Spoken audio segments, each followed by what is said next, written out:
paghahari ng Diyos, malibang ipanganak siya muli. Ipahamak siya muli.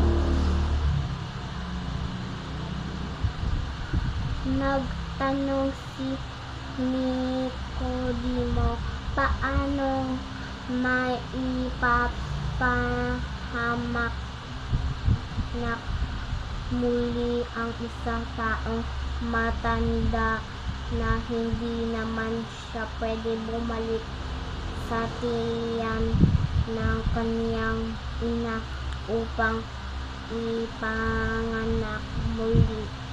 Sumagot si Jesus, sinasabi ko sa inyo, iyo ang totoo na wala sino mang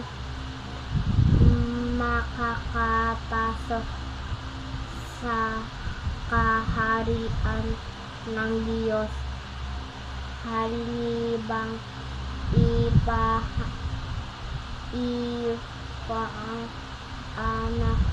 siya, ipanganak siya sa pamamagitan ng tubig at ng Espiritu.